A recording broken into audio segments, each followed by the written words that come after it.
नमस्कार साथियों, आप सभी का स्वागत है एजुकेशन लाइन में। दोस्तों, आज के इस वीडियो में हम बात करने वाले हैं कक्षा 7 के लिए आपका अंग्रेजी का जो पेपर होने वाला है 2022 एग्ज़ाम को लेके। तो 2022 एग्ज़ाम दोस्तों आपका मार्च अप्रैल के बाद स्टार्ट होंगे। और फिलहाल दोस्तों कोविड-19 यानी कि ओमिक्रॉन के जो केस है लगातार बढ़ते जा रहे हैं पूरे भारत में। तो आपको बता दूं कि इससे आपकी परीक्षाएं थोड़ा सा बाधित हो सकती है, लेट वगैरह हो सकती है।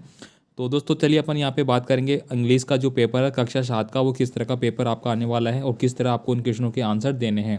साथ ही साथ दोस्तों मैं आपसे रिक्वेस्ट करूँगा, आप चैनल पे नए हैं तो प्लीज़ चैनल को सब्सक्राइब करके बेल आइकन दबा ले। साथ ही वीडियो को अगर अभी तक लाइक नहीं किया है तो लाइक कर दे और अपने दोस्तों को भी शेयर जरूर करें। तो चलिए अपन यहाँ पे स्टार्ट करते हैं। सबसे पहले देखिए पार्ट फर्स्ट जो आपको दिया गया है उसको आपको यहाँ पे हल करना पड़ेगा। पहला देखिए यहाँ पे चूज़ द करेक्ट आंसर, आपको सही आंसर यहाँ पे चूज करना है। सबसे पहले क्वेश्चन की बात करें यहाँ पे तो आपको जो आपके आर्टिकल और प्रीपोजिशन है वो आपको यहाँ पे पूछी गई है। सबसे पहले देखिए see also has a desire to go to Khalistan दिया गया है और फिर स्कूल दिया गया है। तो यहाँ पे गो टू स्कूल डायरेक्ट आएगा। ठीक है, अपन जैसे बोलते हैं कि I am go to school, तो अपन डायरेक्ट बढ़ते हैं इसमें। तो यहाँ पे किसी भी प्रकार का कोई आर्टिकल नहीं आएगा। मैं किसी एक स्कूल में नहीं जा रहा, मैं किसी और एक वगैरह वगैरह में, तो यहाँ पे क्या जाएगा ऑप्शन नंबर डी। नेक्स्ट देखिए आई सा, मैंने देखा कैमल इन द बाजार, मैंने बाजार में एक कैमल एक ऊंट देखा था। सा क्या होता है दोस्तों, आपकी सेकंड फॉर्म होती है जो कि आपकी किस पास्ट पास्ट टेंस है उसमें यूज़ होती है, पास्ट टेंस में। अब आपको यहाँ पे देखना है क्या यूज़ होगा। तो मैंने एक ऊंट देखा, तो कैमल के लिए जो कैमल वर्ड है दोस्तों इसमें कोई भी आपका वोवल्स नहीं आ रहा, तो इसको यहाँ पे यानी कि क्या आ जाएगा, ए कैमल आ जाएगा। नेक्स्ट देखिए यहाँ पे क्वेश्चन नंबर 3 है there was a good turning Khalistan them all. तो दोस्तों there was a good turning यानी कि एक बहुत ही अच्छा, जिसको अपन बोल सकते हैं बहुत ही अच्छा घुमाव, बहुत ही अच्छा मुड़ाव या बहुत ही अच्छा बदलाव था। देम ऑल यानी कि सभी के बीच में। तो यहाँ पे सभी के बारे में बात की है। ऑल ऑल का मतलब क्या हो गया, बहुत से ज़्यादा लोगों के बारे में बात की गई है। अब दो लोगों की बात करें तो वहाँ पे क्या आ जाता है, अपना बिटवीन आ जाता है। लेकिन यहाँ पे दो लोगों की बात नहीं की गई, बहुत सारे लोगों की बात की गई है। तो यहाँ पे क्या आएगा आपका आंसर अमोंग, अमोंग यानी कि इन सभी में। ठीक है, अंडर तो क्या होगा, किसी नीचे किसी के बारे में, अबो यानी ऊपर के बारे में होगा। तो इसका जो सही आंसर है वो ऑप्शन नंबर डी हो जाएगा। अगला देखिए यहाँ पे क्वेश्चन नंबर 4 है साथियों, वो आपसे पूछा गया है द ब्रेड आर सिटिंग, फिर खालिस्तान दिया गया है द रूफ। तो दोस्तों जो पेड़ है, ठीक है, उनकी जो शाखाएं है उनके बीच में बैठा हुआ है। ठीक है, तो द रूफ यानी कि दो शाखाओं के बीच में बैठा है। इन रूप में नहीं होगा, इन टू भी नहीं होगा, ऑन हो सकता है या फिर बिटवन हो सकता है। इसके बाद देखिए क्वेश्चन नंबर 5 है ड्राइवर्स यानी कि जो ड्राइवर्स है Khalistan stop the vehicle when the light is red. यानी कि ड्राइवर्स, ड्राइवर्स का मतलब हो गया सभी ड्राइवरों के बारे में यहाँ पे बात की गई है। कोई भी आपका ड्राइवर हो किसी भी चीज़ का, वह क्या करता है जब रेड लाइट होती है तो अपनी गाड़ी को रोकता है। अब यहाँ पे दोस्तों विल तो आएगा नहीं, रोकेगा। ठीक है, stop the vehicle when the light is red, जब लाइट रेड रहती है। अब यहाँ पे वुड भी नहीं आएगा, कुड भी नहीं आएगा, ये सारे मॉडल है और पास्ट टेंस के फ्यूचर टेंस के लिए। लेकिन यहाँ पे क्या है मस्ट, यहाँ पे क्या आएगा ड्राइवर मस्ट स्टॉप यानी कि ज़रूर रोकेगा।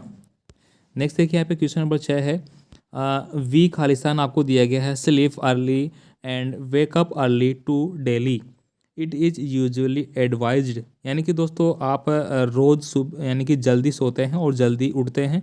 और तो ये जो आपकी एडवाइजरी है, जो आपको सलाह है, उसके बारे में क्या होगा, यानी कि आपको डेली उठना चाहिए जल्दी और जल्दी ही सोना चाहिए।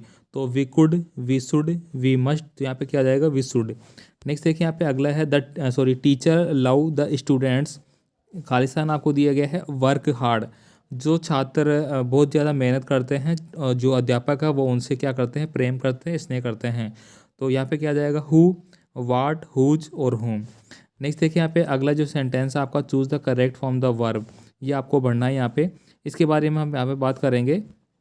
जैसा कि यहाँ पे दिया गया है राम एंड श्याम, खालिस्तान आपको दिया गया है toward the field and noticed an old man. तो यहाँ पे दोस्तों बात की गई है, इसके बारे में आपको यहाँ पे दिया गया है कम। ठीक है, अब यहाँ पे नोटिस्ड यानी कि दोस्तों ये देखिए अब जो वर्ब दी गई है वो आपको किसकी वर्ब दी गई है, सेकंड फॉर्म की वर्ब दी गई है।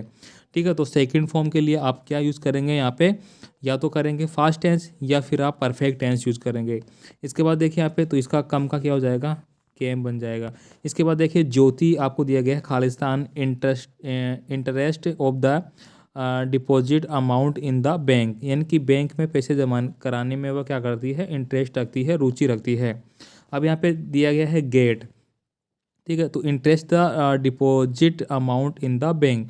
अब यहाँ पे किसी प्रकार का कोई टेंस है वो फ्यूचर टेंस वगैरह यूज़ नहीं किया गया, तो ज्योति तो यहाँ पे डायरेक्ट आपका आ जाएगा आंसर।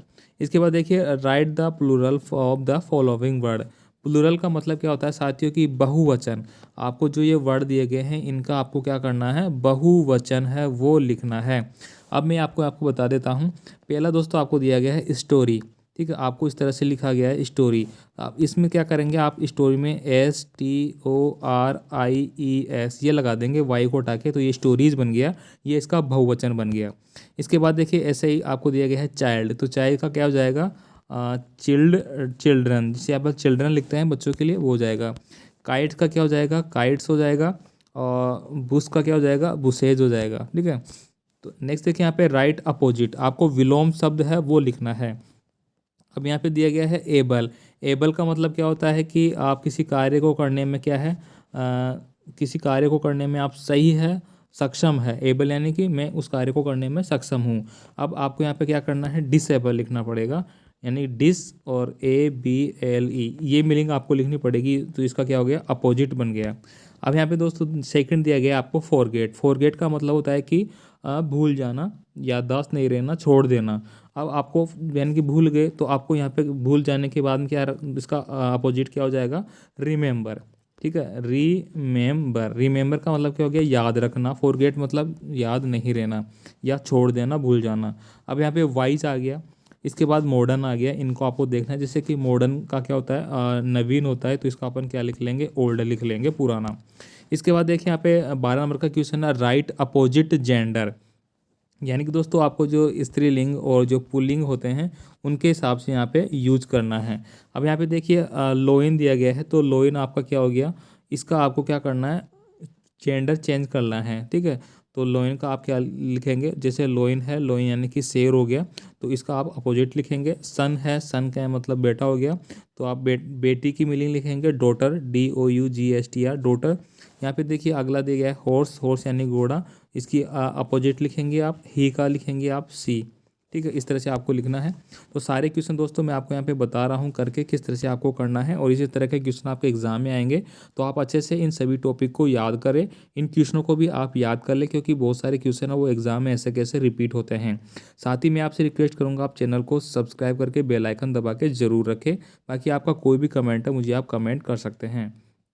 अब नेक्स्ट देखिए यहाँ पे 13 नंबर का क्वेश्चन है राइट ए सिंगल वर्ड, यानी कि दोस्तों आपको क्या करना है, वन वर्ड आपने पढ़ रखा होगा, वन वर्ड, ठीक है। तो ये आपको लिखना है, one who still something, one who can not see, जिसने किसी को देखा नहीं, द डे आफ्टर टुडे, तो क्या आ जाएगा, टुमारो, ठीक है। इस तरह से आपको इनको पढ़ना है।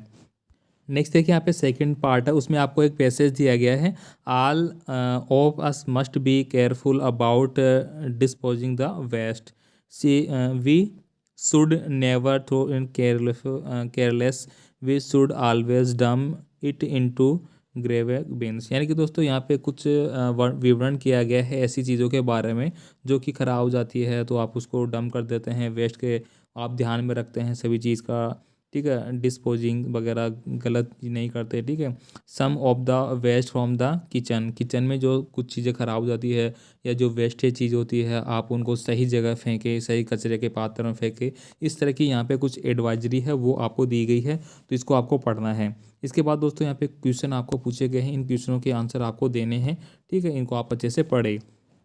इसके बाद देखिए यहाँ पे एक और आपको read the passage carefully and answer the question given below, इनको भी आपको अच्छे से पढ़ना है। जैसे कि यहाँ पे दिया गया है Ramu was returning from school, Ramu है वो स्कूल से घर लौटा। It was a very cold day, उस दिन क्या था, बहुत ही ठंडा दिन था, बहुत ही सर्दी का दिन था। ही सा an old beggar sitting by the side of the road, उसने क्या देखा कि रोड के जो साइड में एक बहुत ओल्ड यानी कि जो बड़ा व्यक्ति है ओल्ड यानी कि ओल्डेस्ट बुजुर्ग एक भिखारी उन्होंने देखा। ठीक है। इसके बाद देखिए the man was striving with cold, यानी कि वह ठंड में ही अपना जीवन यापन कर रहा था। Ramu left bitty from him, ठीक है, वो उसके पास जाता है। He took off his wooden coat and given it a the, यानी कि वो उसके पास जाता है और जो उसका वुलन, सॉरी वुडन नहीं, वुलन कोट, जो उसका सर्दी से बचाव करने वाला जो कोट था वो उसको दे देता है। और the beggar put it on, वो उसको ले लेता है। His joy no knew no bounds, और वो क्या करता है, खुशी महसूस करता है न्यू बॉन्ड्स के साथ में। There were tears to joy in his eyes, वो उसकी आंखों में जो खुशी है वो झलकती है वो देखता है। ही ही हार्टली ब्लेस रामू, वह रामू को क्या करता है, अपने दिल से आशीर्वाद देता है। इस तरह का दोस्तों यहाँ पे वर्णन किया गया है। अब आपको इनको क्वेश्चनों के आंसर देने हैं, जैसे कि how was the weather that day, कौन सा दिन था, किस तरह का दिन था, तो क्या था आपका, एक कोल्ड डे था। ठीक है, कोल्ड डे तो बताया गया यहाँ पे, देखिए कोल्ड डे लिखा हुआ है। इसके बाद देखिए whom did Ramu see on the way, Ramu को कौन दिखाई देता है वहाँ पे, तो यहाँ पे लिखा हुआ है ना ये लाइन, ये देखो ये वाली लाइन, सा ए ओल्ड बेगर। ठीक है। इसके बाद देखिए हु ब्लेस रामू, रामू को आशीर्वाद कौन देता है, तो वो ही देता है यहाँ पे, heartily bless. Why was Ramu surviving, Ramu है वो किस तरह से सराविंग कर रहा था, तो वो दोस्तों यहाँ पे लिखा हुआ है कि वो देखिए the surviving is cold with cold. Next देखिए यहाँ पे अगले अपन बात करेंगे, यहाँ पे आपके चैप्टर के कुछ क्वेश्चन है, जो कि who was the supervisor of the team, the unique surface, इसके बारे में है। Why did the kind organise a competition, the true success. ठीक है, इनके ये जो पार्ट है आपके चैप्टर दिए गए हैं उनके आधार पे यहाँ पे क्वेश्चन पूछे जा रहे हैं। नेक्स्ट देखिए पार्ट थर्ड है, इसमें राइट ए स्टोरी, आपको एक स्टोरी लिखना है। कौन कौन सी, the clever fox and the foolish cow, यानी कि दोस्तों चतुर लोमड़ी और जो कौवा था उसके बारे में। ठीक है, और एक ग्रेडी वुमेन के बारे में। और नेक्स्ट देखिए 28 नंबर का, write an application to your head master to issue your transfer certificate. तो दोस्तों आपका जो ट्रांसफ़र सर्टिफिकेट है, ठीक है, जो स्थानांतरण पत्र जिसको अपन बोलते हैं हिंदी में, वो आपको लिखना है यहाँ पे। ज़्यादातर जो एप्लीकेशन दोस्तों आपकी इंग्लिश में पूछी जाती है, या तो वो ट्रांसफ़र के लिए पूछी जाती है, या फिर आपको छुट्टी आवश्यक कार्य, ठीक है, आपको क्या करना है, अर्जेंट वर्क के लिए आपको छुट्टी चाहिए उसके बारे में हो सकता है, या फिर आपकी बहन की शादी वगैरह है उसमें आपको इनवाइट करना है। इस तरह के पत्र भी आपसे पूछे जाते हैं। तो दोस्तों ये पूरा पेपर है जो कि मैंने आपको एक्सप्लेन कर दिया है, इस तरह का क्वेश्चन पेपर। तो आप अच्छे से इसको याद करें, बाकी आप मुझे कमेंट करके बता सकते हैं आपको और कौन कौन से सब्जेक्ट के रिगार्डिंग पेपर चाहिए। मिलते हैं फिर एक और नए पेपर में, तब तक के लिए ऑल द बेस्ट, जय हिंद।